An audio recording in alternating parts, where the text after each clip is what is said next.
నమస్తే అన్న అందరికీ నమస్కారం.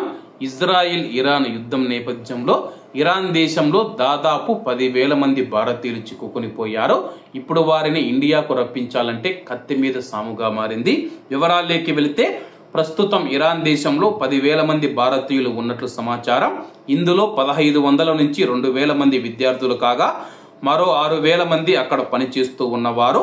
వీరితో పాటు అక్కడికి జల రవాణా సంస్థల్లో పనిచేస్తూ ఉన్న పలువురు నావికులు కూడా ఉన్నారు.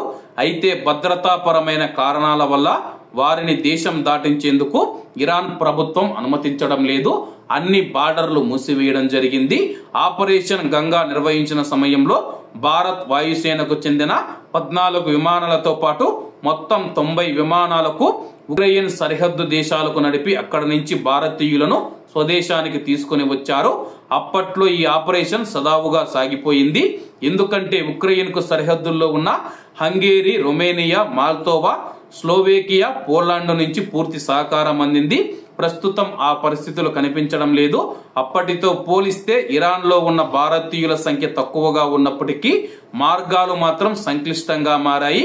ఇరాన్ కు తూర్పు వైపు ఉన్న పాకిస్తాన్, ఆఫ్ఘనిస్తాన్ మీదుగా తరలింపు ప్రక్రియ అసాధ్యం. ఇటీవల ఆఫ్ఘనిస్తాన్, భారత్ మధ్య సంబంధాలు బలపడిన నేపథ్యంలో తమ గగనతలంలోకి ప్రయాణించేందుకు ఆఫ్ఘనిస్తాన్ అంగీకరించిన పాకిస్తాన్ అడ్డుపడుతూ ఉంది.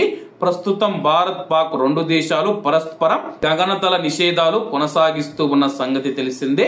ప్రస్తుతం ఇటువంటి పరిస్థితుల్లో భారత ప్రభుత్వం ఏ విధంగా అక్కడ చిక్కుకుపోయిన 10,000 మంది భారతీయులను తీసుకువస్తుందో వేచి చూడాల్సి ఉంది. కాబట్టి అందరూ బాగుండాలి, అందులో మనం ఉండాలి. అందరికీ నమస్తే అన్న, జై హింద్.